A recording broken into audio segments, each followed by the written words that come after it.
Hello. Welcome to the Mrs. Mummy PhD podcast. I am your host, Michelle Gibbs, and I am passionate about helping scholarly mamas like you navigate your journeys with purpose so you can achieve your life and academic goals without sacrificing what matters.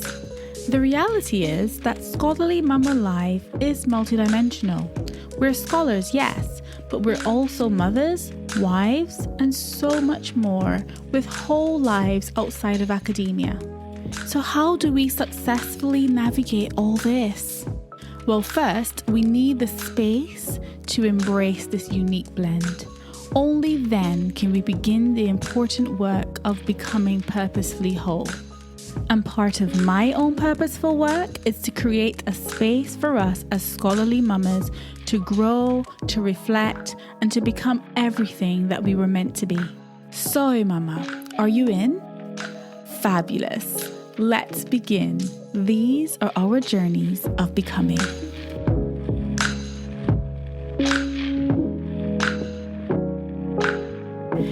Hey mamas, welcome back to the podcast. Today I want to share with you 3 helpful tweaks for scholarly mamas balancing it all, feeling overwhelmed. Just in case that's you want to listen to this episode. Are you feeling overwhelmed trying to balance it all? Are you an ambitious, driven scholarly mama who wears many hats? Let me ask you this, mama. What's that superwoman cape actually costing you? Often, as early career researchers and professional women, we believe that we can successfully climb the academic career ladder while balancing rich and fulfilling personal lives. But we often fall very short of this ideal. Rather than living the superwoman dream, we're leading busy, chaotic lives and walking around feeling overwhelmed, burnt out, and achieving none of the above. The pressure on us to achieve the perfect balance as scholarly mamas, wearing many hats, can be so overwhelming in itself. And rather than a purposeful existence in which we can truly be present for the moments that matter, we become overworked, planner obsessed, constantly on the go, and it leaves us feeling like we're never good enough. So if you are simply looking for more productivity tips, I'm afraid this is not the episode for you. This is not the podcast for you.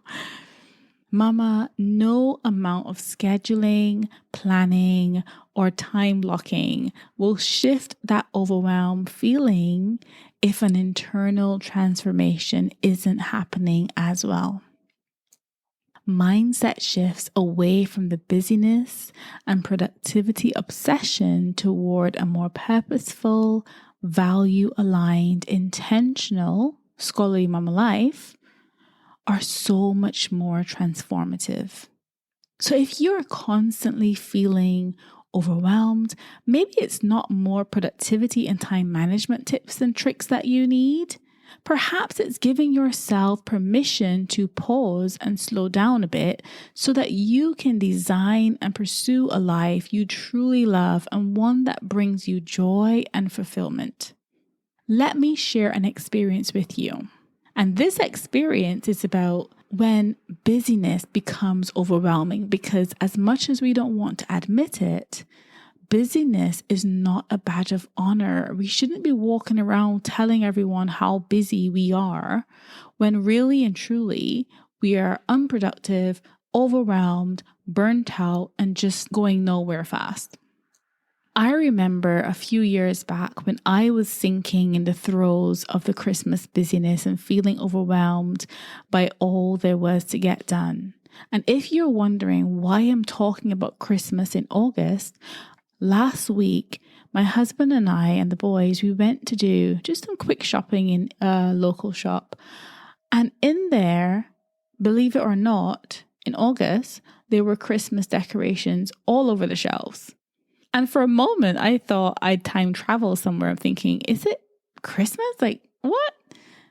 Then I realized before I blinked twice, it's actually going to be Christmas. Christmas is just around the corner, technically. And so because Christmas is my absolute favorite time of year, I do look forward to Christmas, but it's also an extremely busy time for most of us and one that can bring on feelings of overwhelm, especially as scholarly mamas. From the academic deadlines to the Christmas meal planning and gift shopping, it's easy to become an overwhelmed, shambolic mess. Not to mention all of the Christmas dinner parties at work, the school Christmas plays, and all of these demands on us as scholarly mamas that just compound the overwhelm. So as I record this episode, I am actually preparing for my PhD Viva, which is just a few days away. And it's very easy with the kids being at home, me trying to prepare for my Viva, and all of the back to school prep and all of the things on my list of things that I need to get done. It's so easy to think, oh my goodness, I'm back in the juggle struggle.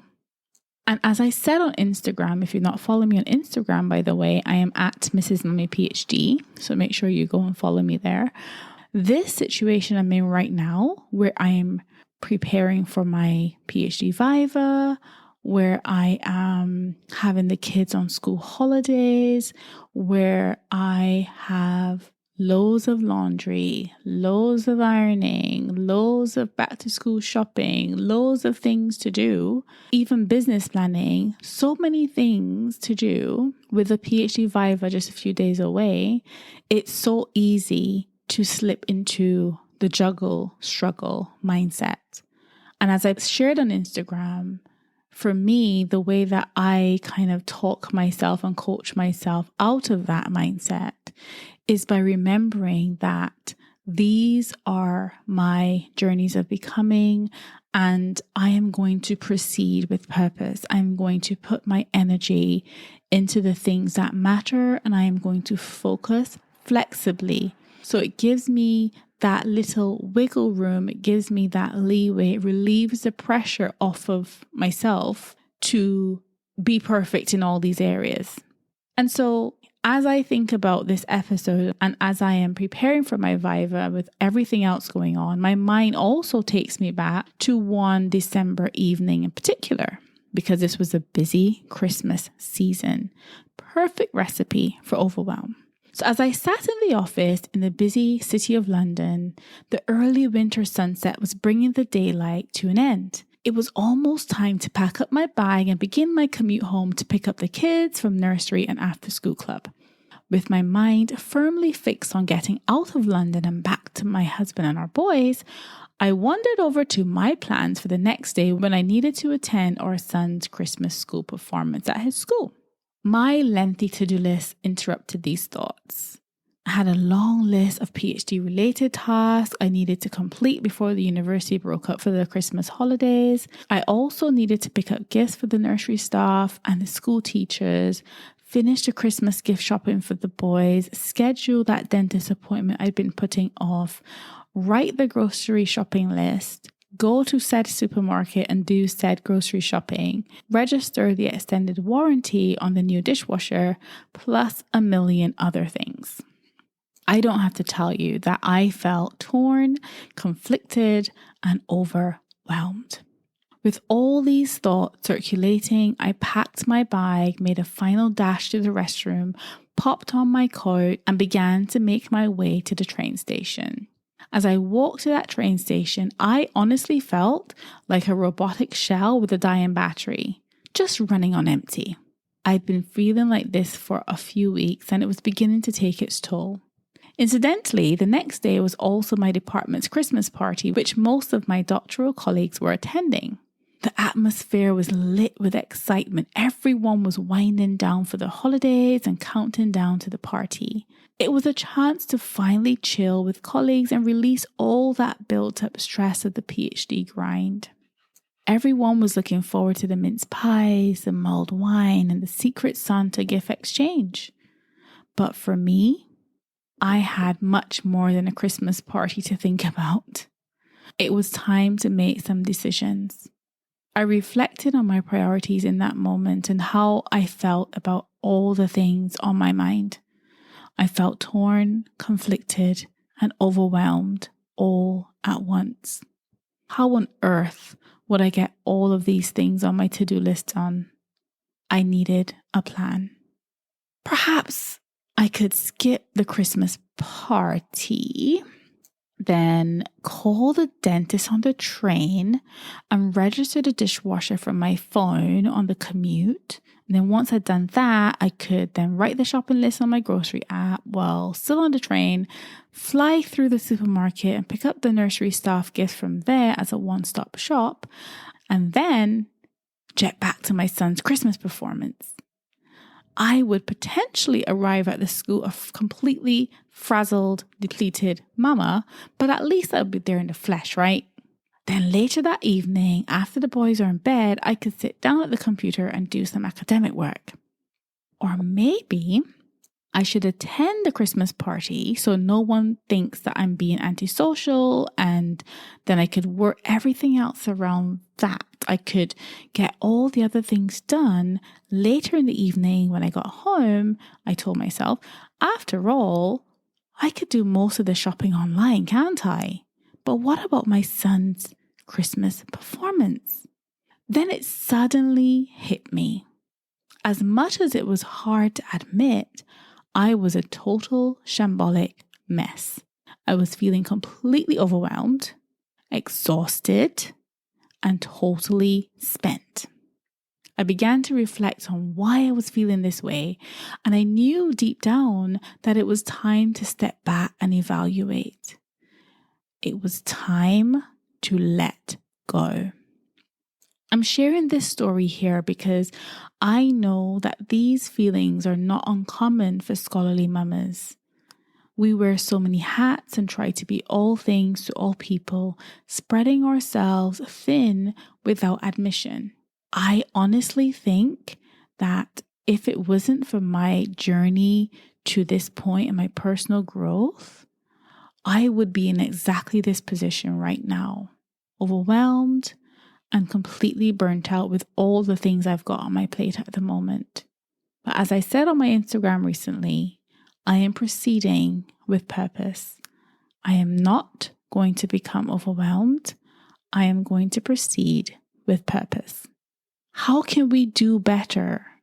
I asked myself in that December evening. How can we sustain these busy lives without burning out? Can we do it? Allow me to share 3 helpful tweaks that help me to shift the overwhelm in that all too familiar season of utter desperation. The first tweak I want to share with you about how you can ditch that overwhelm is to work out the cause of the overwhelm. As you reflect on this, take a moment and a few deep breaths and ask yourself the following questions. What is the single most burdensome task on your list? Which item or items on your to-do list can be taken off of your list with minimal consequence? What is the root cause of your overwhelm? Where do you need to and where can you make the most meaningful changes? Can you pinpoint the major sources of your overwhelm? Be very honest with yourself as you answer these questions. Is it the sheer number of tasks, or is it the intensity and the mental work required for each task? Is it the limited time available? Let's be honest, no one has enough time. There are only 24 hours in one day and 10 million things to do in that time. So where can you loosen things up a little bit? Understanding what our major stresses are can help us to manage the overwhelm. Of course, we'd all love to have a tidy house, keep up with all the laundry, and prepare the healthiest meals every day of the week. But let's be truthful with ourselves. This is not realistic when you're a scholarly mama balancing it all. Life happens and you don't quite make the mark on many an occasion. I call it the juggle struggle. And if you've been around here for long enough, you'll know that one of my secrets has always been to focus flexibly. If you have a major deadline and you're nearly there, give it the final push and leave the laundry for another day. If the task is huge and feels insurmountable, break it down into smaller, more manageable micro tasks and tackle them one at a time. I've not been afraid of asking for help or renegotiating deadlines if I need to. But I've also not been afraid to set firm boundaries either. As my dad always says, sometimes the home drums beat first. Okay, now let's talk about whether overwhelm could be rooted in fear.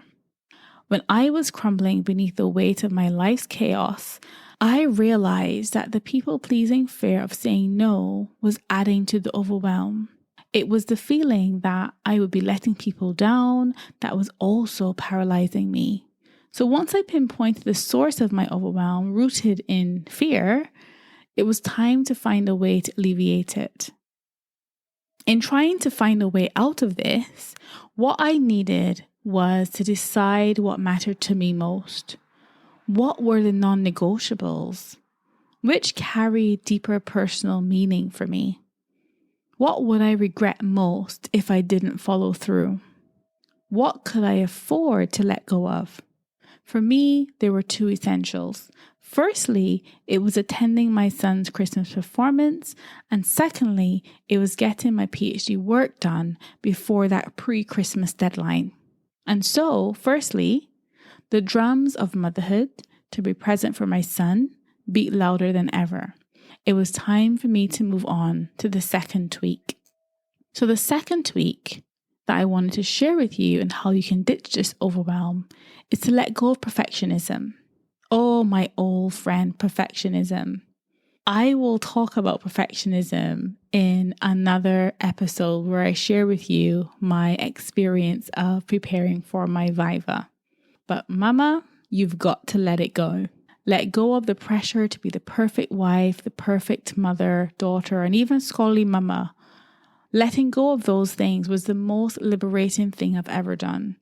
I realized that not only was I trying to do everything, but I was also trying to perfect everything. And this was burning me out slowly. If you are a recovering overachiever and perfectionist like me, I'm sure you can fully relate. This chasing of perfection can really wear a scholarly mama down. If you answer yes to this next question, then I'm afraid that you're probably also singing from the perfectionist hymn sheet. So here goes. Have you ever felt like your tasks were so huge and so insurmountable that even working up the energy to make a start at them was a whole stress-inducing ordeal? Yes? Great, then you're my people. But seriously, mama, seriously, if you're finding yourself making unusual mountains out of molehills, maybe that's why you're feeling overwhelmed. But remember that there is strength in letting go of perfectionism and recognizing that you are enough, even with your imperfections. The third tweak I would suggest for overcoming this overwhelm is to carry yourself with grace, intention, and purpose. We can't always choose when we will have dilemmas like this, but when we can, we should go with grace, intention, and purpose. I continued to ponder upon it all on my commute home, and I finally made the decision that I would prioritize attending my son's Christmas performance. But even this made me think, if I was going to show up at my son's Christmas play as a frazzled out fraction of a human being, what really would be the point? He wouldn't want a mere shell of his mama there, would he? He deserved a purposely whole mama showing up in body, mind, and spirit. So I had to make an intentional decision to prioritize my commitments, give myself grace, and choose purpose over omnipresence. Sometimes it's easy to get lost in the overwhelm. It's easy to lose sight of our purposeful intentions when we are being bombarded with so many competing demands. The tug is real, and if we don't recognize that and own it, we will inevitably be consumed by it. Acting with grace, intention, and purpose allowed me to set firm boundaries for myself and free my mind of guilt. I didn't waste my energy wishing I had no responsibilities. Many of my doctoral colleagues didn't even have kids. But we all know that comparison is the thief of joy. So I stopped comparing my situation to anyone else's, and I refused to feel guilty for not attending the work Christmas party. Sometimes you just have to accept that you can't be everything for everyone. And I had to accept that I could not be in two places at once and that my son needed his mama and I was going to do what was necessary to be there for him. My presence at his school play carried much greater meaning for me personally. I purposed myself to be there for my son. I continued on that crowded train home, affirmed in my decision. So what if you turn out to be right? As an interesting side note, before the Christmas play, every child in the school was asked to draw an appropriately themed picture and submit it for a competition. The winning picture would be featured on the cover of the printed programs handed out to parents attending the play as they arrived. I cannot tell you the joy and pride that I felt when I arrived at that play, only to see my son's drawing on the cover of the program. He'd poured his little heart and soul into it, and his hard work paid off. A tear slowly trickled down my cheek. Later that evening, as I was putting my son to bed, his little arms stretched as far and wide as they could, embracing my tired back and shoulders. He held me tightly with his little fingers as he placed his head gently on my left shoulder. I hugged him back just as tightly. In that moment of silence between us, I forgot all about the things I didn't do. Somehow they didn't matter to me anymore. I paused and then I hugged him a little tighter. I was so nervous today, but I felt better when I saw you there. So glad you came. I love you so much, Mummy, he whispered to me in a tired, croaky voice. Me too, son. Wouldn't have had it any other way. I love you too, I replied. That was all the confirmation I needed that I'd made the right choice. So the point of that is to say that, Mama, the overwhelmed tugs are real. But grit and grace can still coexist.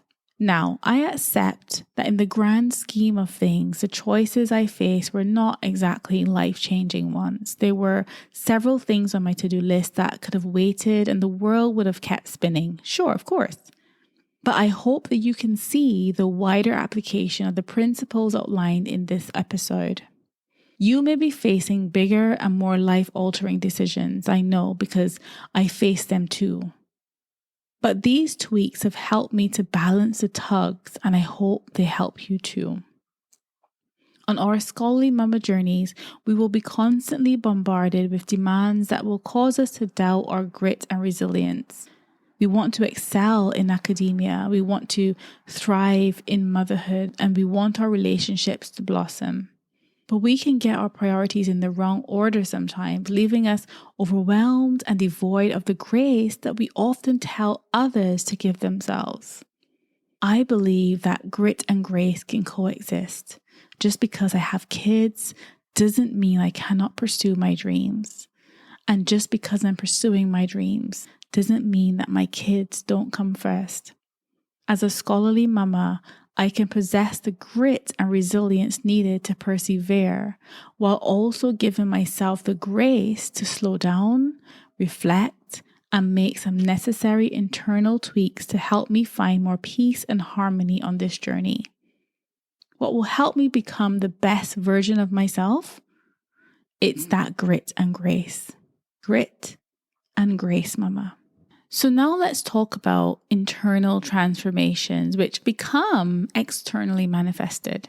We search high and low for all the tips and the tricks for balancing our many hats and having it all, but the search ultimately begins within. Transformations happen internally before they can manifest externally. I mentioned that at the beginning of this episode that it's not the number of planners, the number of to-do lists, the number of tips and tricks. You need to have an internal transformation before you can manifest that externally. So start there, mama. Growth cannot happen without change. They say the definition of insanity is doing the same thing over and over again and expecting a different result. But sometimes it's our aversion to change that holds us back from experiencing true growth. Yet, we want to change our trajectory. I hope that these 3 little tweaks will help you to begin the journey of doing just that. So here are my final thoughts on coping with feeling overwhelmed. As you embark on ditching the overwhelm and becoming purposefully whole, I hope you'll find these 3 tweaks helpful. If you are a scholarly mama, balancing it all and feeling overwhelmed, don't carry the burden alone. Reach out to a community of like-minded individuals who share your values. Perhaps our Scholarly Mamas community is a good place to start. You can hop on our waitlist in the link I will leave in the show notes. There you can join me and other scholarly mamas on our journeys of becoming the best version of ourselves. I'm thankful that my journeys have led me to this place, the place where success is redefined and purpose is valued over prestige or perfection. I hope you can give yourself permission to begin that journey too. Not when you finish your PhD, not when you fully establish that academic career, not when you build that business, not when your kids are all grown up. But today, you deserve that gift. You are enough, and you've got this, mama.